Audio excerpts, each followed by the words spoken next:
আসসালামু আলাইকুম ওয়া রাহমাতুল্লাহ। বিসমিল্লাহির রহমানির রহিম। চাঁদশহর উপজেলা এবং পৌর বিএনপি অঙ্গ সহযোগী সংগঠনের আয়োজনে আজকের এই ফলদবৃক্ষের চারারোপণ অনুষ্ঠানে উপস্থিত আমার সংগঠনের প্রিয় নেতৃবৃন্দ, মঞ্চ প্রবিষ্ট, এখানে উপস্থিত হয়েছেন বেশ কয়েকজন কৃষি বিজ্ঞানী, যারা আপনাদেরকে আমার কথা বলার পরে গাছগুলো কেমন করে লাগাতে হবে, রোপণ করতে হবে, কেমন করে পরিচর্যা করতে হবে, সেই জন্য বাংলাদেশের বেশ কিছু কৃষি গবেষণা স্কুলের বিজ্ঞানী এসেছে। তার মধ্যে একজন, সবাই আমার কথা বলার ধৈর্য ধরে 5 মিনিট বসলে উনি বলে দেবেন, কৃষি বিজ্ঞানী বলে দেবেন কেমন উপস্থিত সামনে উপবিষ্ট এখানে আমাদের এলাকার গুণী অনেক মানুষজন তারা কাজ করার জন্য বসে আছেন। বিভিন্ন শিক্ষা প্রতিষ্ঠানের সম্মানিত শিক্ষকবৃন্দ উপস্থিত রয়েছেন। আমার সামনে উপবিষ্ট আমার কোমলমতি ছাত্রছাত্রী। আমি তো, ওরা বললো কে কাজ দিয়েছে তুহিন ভাই, সবাই তো আমার মেয়ে বয়সী, তাই না? বয়সী, হ্যাঁ। আমার তো মেয়ে নেই, একটাই ছেলে আইইউটিতে পড়ে, 3rd সেকেন্ড ইয়ারে পড়ে। আমার মেয়ে নেই। যেহেতু আমার সামনে আমার কোমলমতি ছোট শিশুরা রয়েছে, বেশ করে মেয়ে বাচ্চা রয়েছে, সবাই আমার, ওরা ভাই বলুক, নির্বাচন করতে হলে সবাই ভাই বলে, সবাই আমার মেয়ের মতো। তোমরা মেয়ের মতো, আমার আল্লাহ আমাকে মেয়ে দেয়নি, তোমরা আমার মেয়ে। যাই হোক, যে কোনো কথা বলছিলাম, আমি আসলে পাবনা জেলা স্কুলের ছাত্র ছিলাম।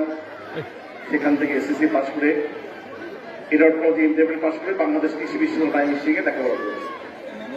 কৃষির উপরে আমি লেখাপড়া, আমি কৃষি প্রকৌশলী। সেটা শেষ করে আমি রাজনৈতিক কারণে চাকরি করতে পারিনি। আমি এই রাজনীতি নিয়ে আছি, শহীদ জিয়ার আদর্শকে ধারণ করে আমি দীর্ঘদিন চলেছি, 42 বছর রাজনীতির সাথে জড়িত। যাই হোক, দল আমাকে বাংলাদেশ জাতীয় কৃষক দল সভাপতি করেছে কেন্দ্রীয় কমিটি। আমার লেখাপড়া কৃষি বিষয়ে আমার যে সংগঠনের দায়িত্ব দিয়েছে সেটাও কৃষক দল। এখন আমার সময় কাটছে বাংলাদেশের কৃষির উন্নয়ন, কৃষকের উন্নয়ন নেই। আমরা ইতিমধ্যে বলেছি, আগামীতে আল্লাহর রহমতে বিএনপি যদি ক্ষমতা আসে, বাংলাদেশের কৃষকের কোনো সমস্যা থাকবে না, 12 মাস কৃষকের মুখে হাসি থাকবে। আমাদের দল বলেছে, আমিও বলছি, শুধু কৃষক না, বাংলাদেশের সব শ্রেণী-পেশার মানুষ বিএনপির ক্ষমতা থাকলে তাদের মুখে 12 মাস হাসি থাকে ইনশাআল্লাহ। আমরা আমাদের দলের পক্ষ থেকে সেই ব্যবস্থা করা হবে। অন্যায় হবে না, অনিয়ম হবে না, দুর্নীতি হবে না, কোন আত্মীয়করণ হবে না, কিছুই হবে না। আমাদের প্রিয় তারেক ভাই বিরুদ্ধে ঘোষণা করেছে।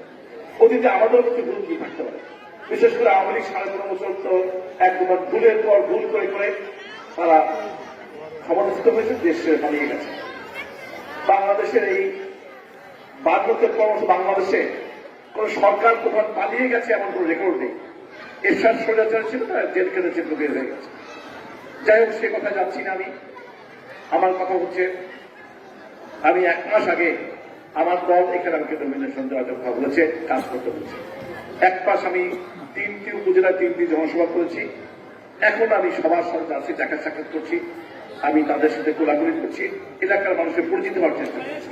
আমি জানি শুধু বক্তব্য দিয়ে মানুষের পেট ভরবে না। একটু পরে বলি, একটু